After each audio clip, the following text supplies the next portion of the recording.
हिरण्यकश्यप जो राक्षसों के बहुत ही बड़े राजा थे, उन्होंने भगवान ब्रह्मा को प्रसन्न कर उनसे वरदान प्राप्त किया कि वो ना जानवरों द्वारा, ना मनुष्यों द्वारा, ना अंदर ना बाहर, ना दिन ना रात नहीं मारे जा सकते हैं। हम कह सकते हैं कि उन्हें वरदान मिला था अमर रहने का।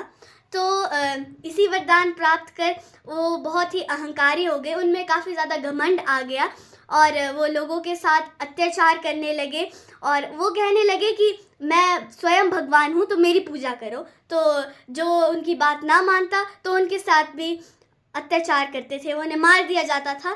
तो उनके स्वयं पुत्र प्रहलाद जी, जो कि भगवान विष्णु के अनन्य भक्त थे, उन्होंने साफ इनकार कर दिया उनके स्वयं पिता की भक्ति करने से। तो इसी बात पे हिरण्यकश्यप जो थे वो बहुत ही क्रोधित हो गए।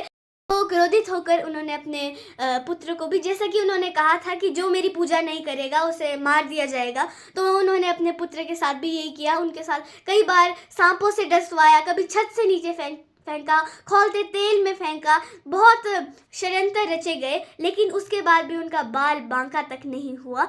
इतने सारे षड्यंत्र और उपाय सोचने के बावजूद भी उनका बाल भी बांका ना कर पाए। तब उन्होंने अपनी बहन होलिका को, जिन्हें कि आग में कभी न जलने का वरदान प्राप्त था, उन्हें कहा कि तुम मेरे पुत्र को गोद में लेकर बैठना और इस तरह से हम उनसे छुटकारा पा सकते हैं। योजना अनुसार भक्त प्रहलाद जी को अपनी गोद में लेकर बैठी और जब चारों तरफ से आग जला दी गई तो चमत्कारिक रूप से हुआ क्या कि हुआ उल्टा। होलिका ही स्वयं उस आग में जलकर राख राख हो गई और भक्त प्रहलाद का कोई बाल भी बांका ना कर पाया। तो जैसा कि मैंने आपको पहले बताया था कि जो हिरण्यकश्यप थे उन्हें वरदान प्राप्त था कि ना उन्हें कोई जानवर, मनुष्य, पक्षी, ना दिन ना रात, ना अंदर ना बाहर नहीं मारा जा सकता है। तो भगवान विष्णु ने स्वयं नरसिंह अवतार लेकर गोधूलि के दौरान दरवाजे की दहलीज पर, तो तब भगवान विष्णु ने स्वयं नरसिंह अवतार लेकर गोधूलि के समय दहलीज पर उनका अंत किया और इस तरह से उनका वध हो गया।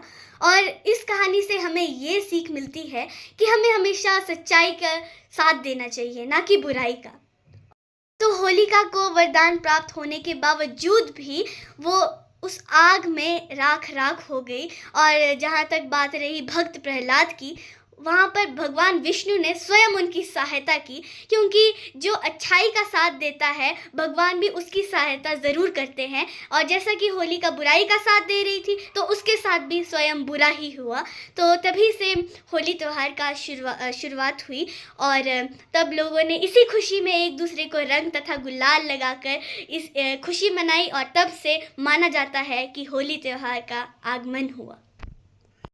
होली का दहन होली से एक दिन पहले मनाया जाता है और मैं मानती हूँ कि हमारे अंदर जितनी भी बुराइयाँ होती है, गंदी आदतें होती है, हमें होलिका की तरह उस आग में उन्हें जला देना चाहिए, यानी कि नष्ट कर देना चाहिए उन्हें, और उसके बाद से एक नई शुरुआत करनी चाहिए, अच्छी आदतें लानी चाहिए। तो आप सभी को होलिका दहन की शुभकामनाएं। धन्यवाद।